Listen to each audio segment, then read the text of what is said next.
Father, Mr. Orson Wilde is here, and I'm going to stay with Miss Alice. What? Did you forget? Orson Wilde, you know, the star of American theatre. And he's visiting and staying with us. You did forget? No, not that. I meant you wanting to stay with Miss Alice. Yes, that's right. Miss Alice suggested it. She told me you couldn't possibly refuse. Why don't you stay with Mrs. Hudson? Oh, but Miss Caitlin has more in common with Miss Alice, and they get along so well. Guess what, Mrs. Hudson?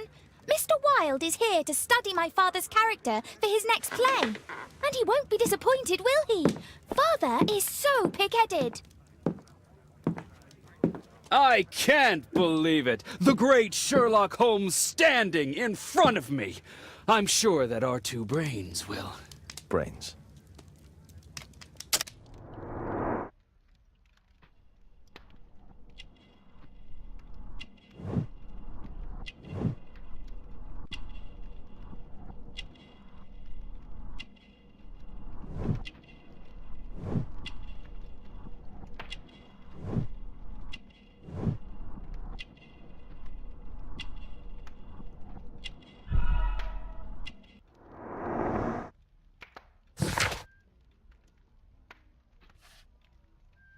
Mr. Wilde, your room.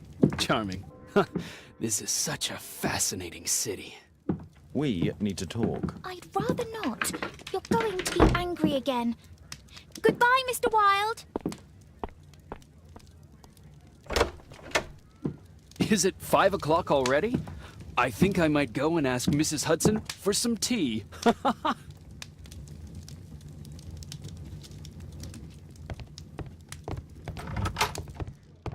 Oh, Wilde's already making himself at home. Ah, our star in the role of Hamlet. Honestly, the level of narcissism. Wilde truly has a perfect disguise kit. Do actors really need all this?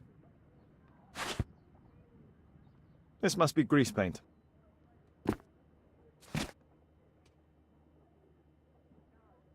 I use the same brushes for makeup.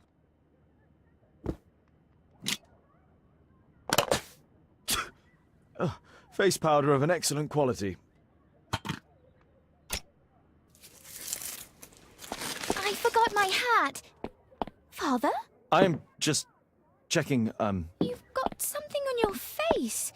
Is it makeup? It might be. Practicing my disguises, you know me.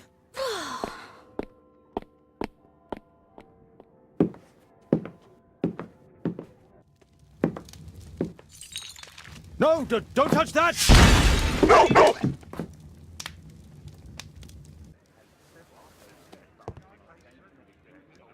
Ah, Mrs. Hudson, with our tea.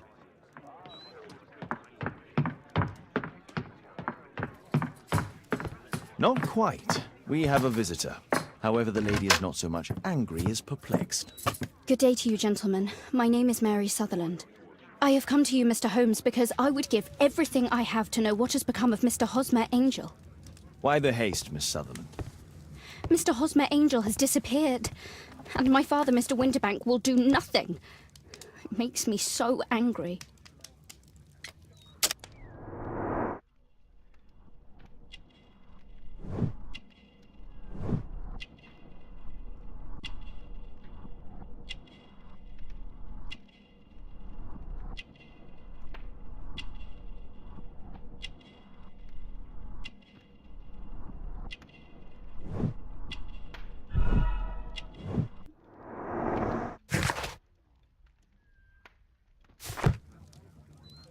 Mr. Windybank is your stepfather, surely, since the name is different? Well, indeed, I call him father, although he is barely older than myself. And your mother is alive?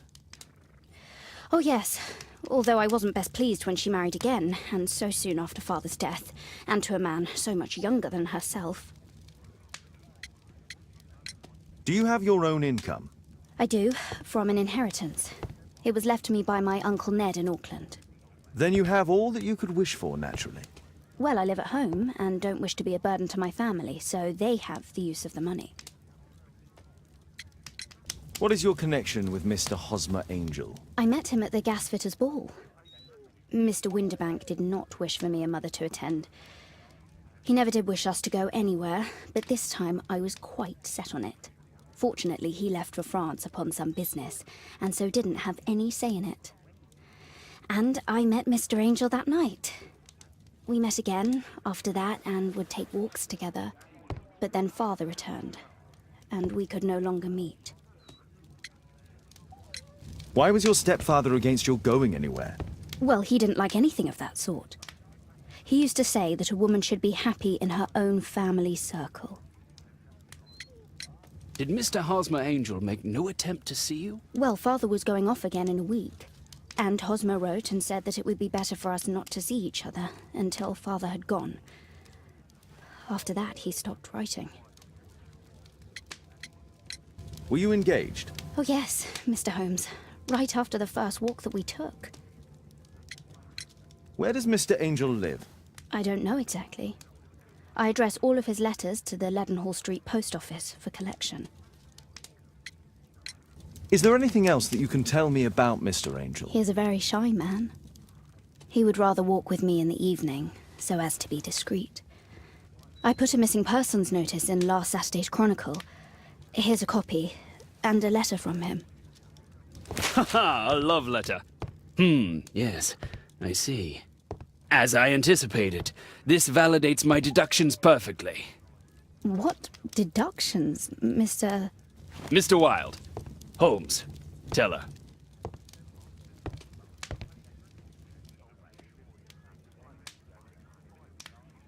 Mr. Holmes, what do you think about the letter on the table? Do you think it might help? A love letter? Aren't you dying to read it, Holmes?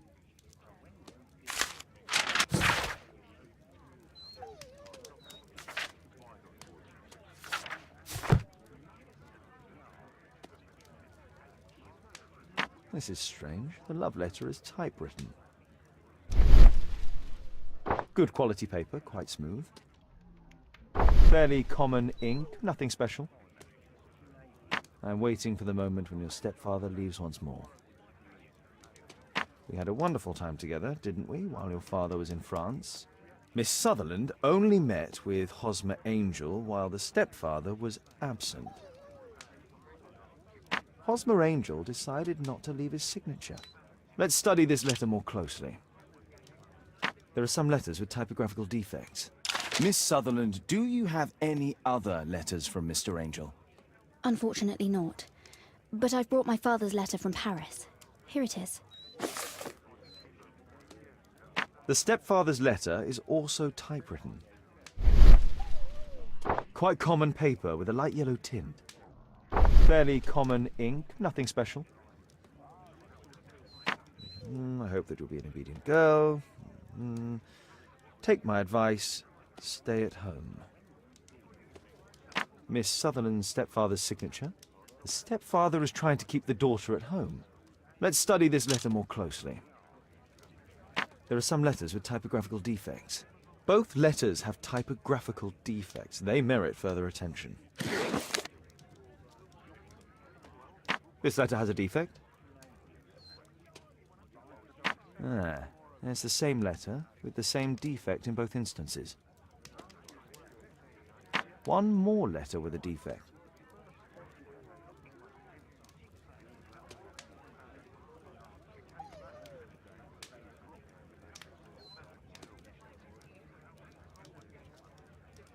Another letter match with the same defects.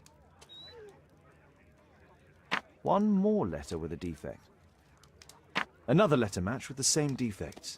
So, based on the specific defects, we could say that these letters were composed on the same typewriter.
You should try to let Mr. Hosmer Angel vanish from your memory, as he has done from your life.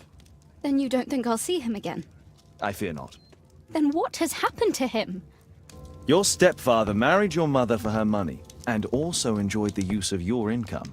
But with your personal advantages, it was clear that you would not remain single for long, even with him keeping you at home. He disguised himself and reappeared as Mr. Hosmer Angel. He brought you as far as the church door, and then conveniently slipped away. To bring you to this conclusion in such a dramatic manner that it would leave a permanent impression upon your mind.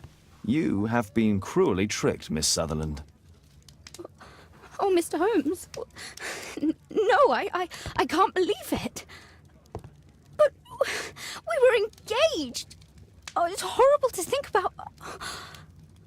But thank you for all you have done, Mr. Holmes. Holmes, you could have been more diplomatic.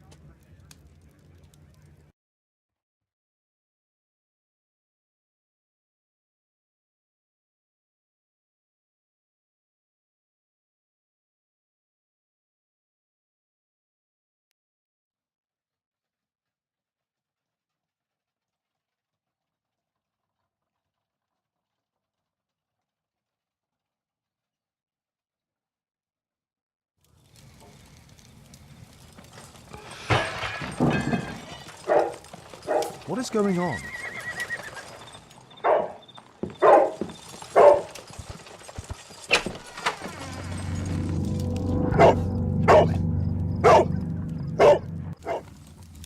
Mr. Holmes, is everything all right? Oh my God. Go back to your flat and stay there with Kate. Calm down, Toby. Now, let's see what this contains. It's ticking.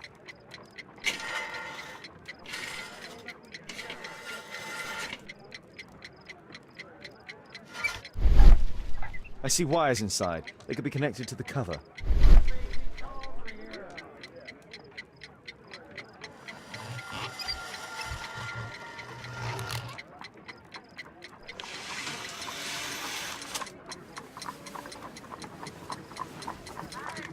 A fancy ticking homemade gift from a secret admirer. I have 2 minutes to defuse it.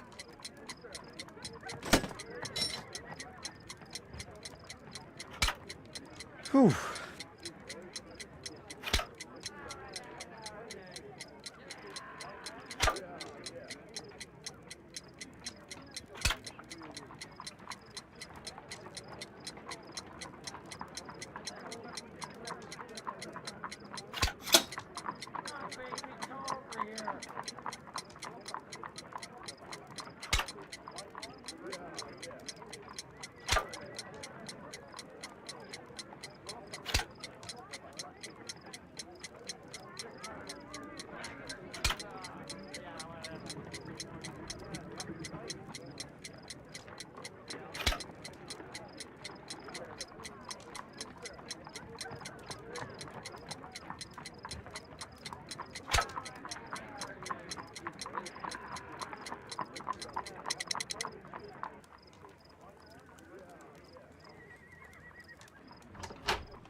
What happened?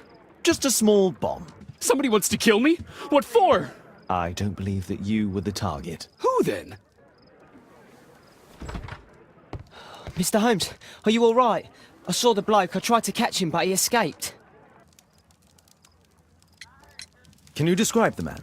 He was thin, about 5'5", with black hair and a hair lip. Wiggins, tell us everything you saw. The fellow was watching your place, so I thought maybe he's a client. But then he took something out of his jacket and threw it, smashing your window. I shouted at him and he took off. I grabbed him by the sleeve, but he wriggled out of his jacket and left it. I'm sorry I didn't catch him, Mr. Holmes. You did very well, Wiggins. Now, let's take a look at that jacket. Here it is. Good job, Wiggins. Here's a penny. Oh, thanks, Mr. Holmes. Who tried to kill me, Mr. Holmes? Good job, Toby. Thanks to Wilde, my analysis table has been completely destroyed.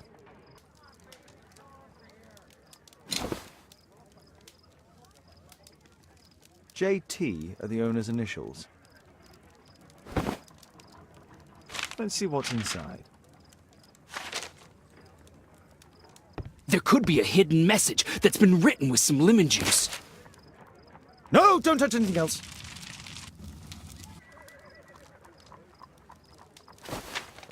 There are ink stains on this piece of paper. I could read the text with the help of my analysis table if Wilde hadn't already destroyed it.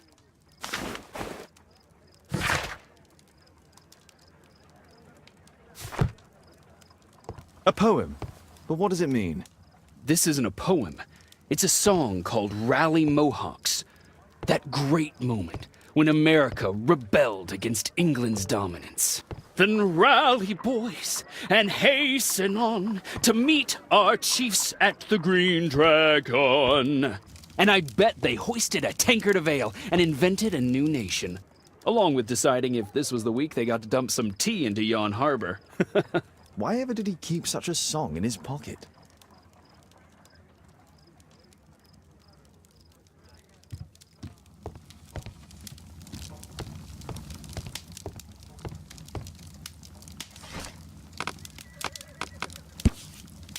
Here it is.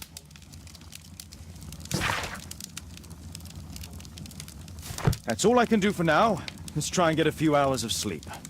How can you sleep when there is someone trying to kill me? How selfish.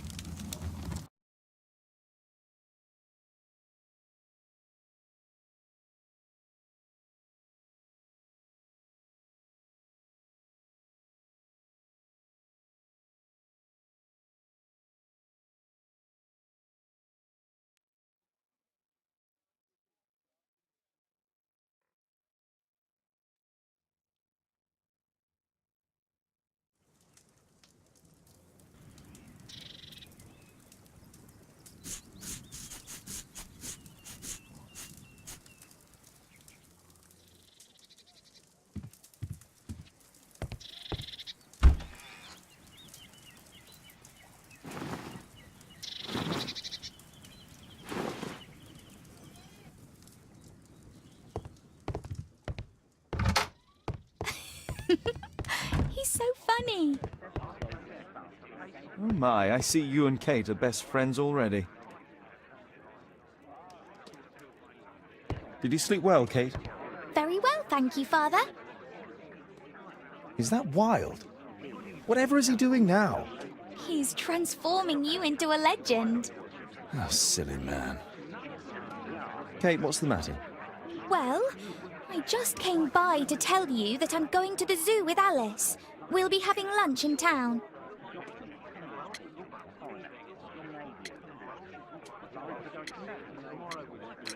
I've hardly seen you these past few days. Don't you want to stay here for a while, Kate? Did you remember then? It's my birthday today. I fooled you, didn't I? Of course I remembered. Here's some spending money. Go and enjoy your special day. All right. I'll go then. Kate.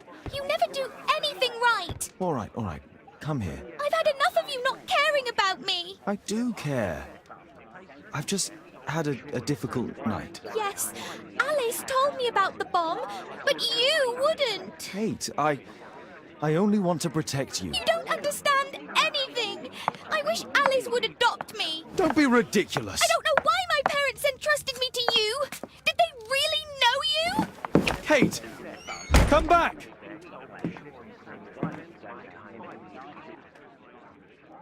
Damn it. Such a waste.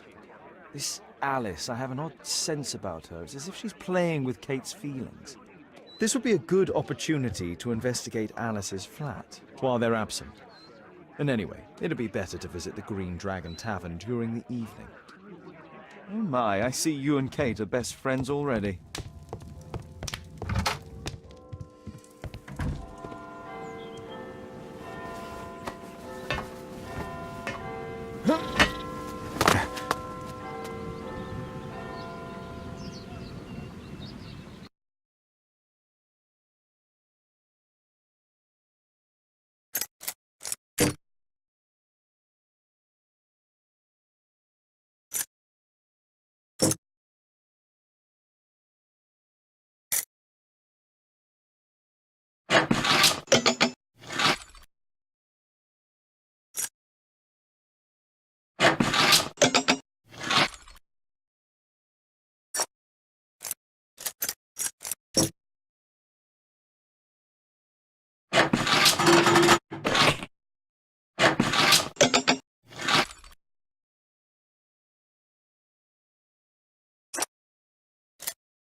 Alice's childhood was spent with her aunt, until the aunt's death. A phonograph cylinder.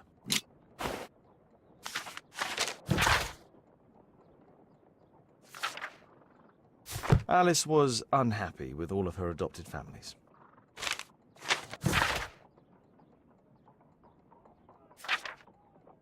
She's spying on me.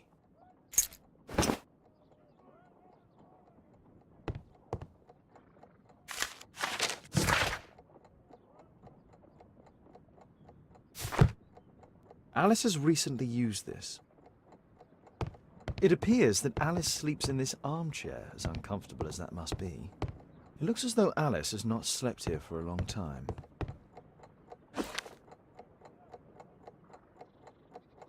Alice prepared a gift for Kate.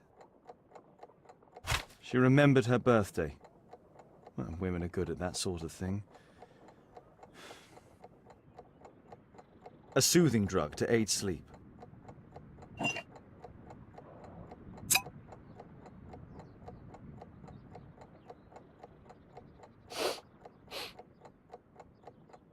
It has no smell.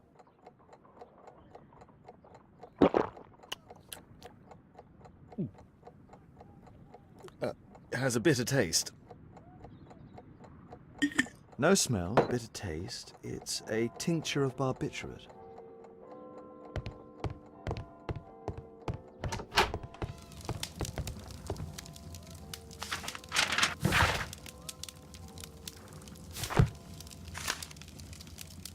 Her full name is Alice Floella Hamilton.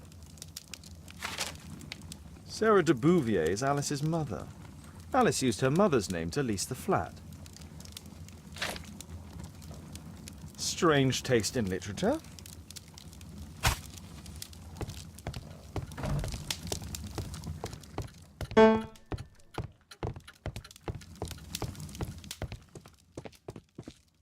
It's closed.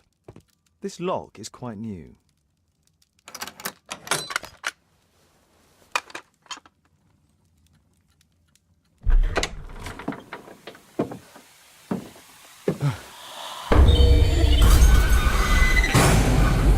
Oh my God. The wheelchair is the same as the one in the photograph above. Louis Napoleon Bonaparte. Charles Darwin, English naturalist and geologist. My word, look at this setup. Alice practices spiritualism. Abraham Lincoln.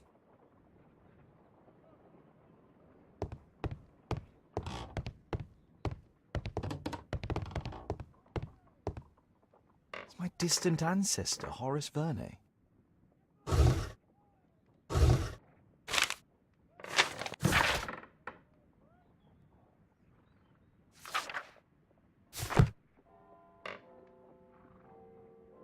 William Hamilton.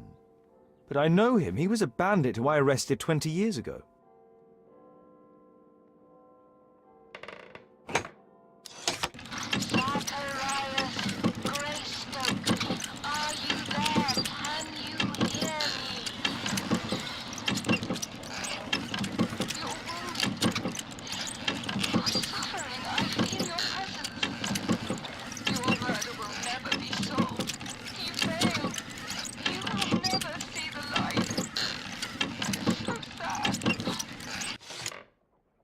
Alice knows about Zacharias Greystoke, the victim from the bowling club. I solved that crime.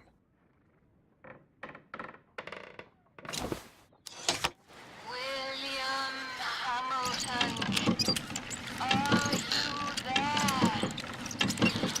Can you hear me? I wish to hear from you. Daddy, I'm so glad to hear you. Daddy, talk to me, please. Don't leave me alone, Daddy. Oh, no. Alice is talking with her father, William Hamilton. I finished here. Time to go.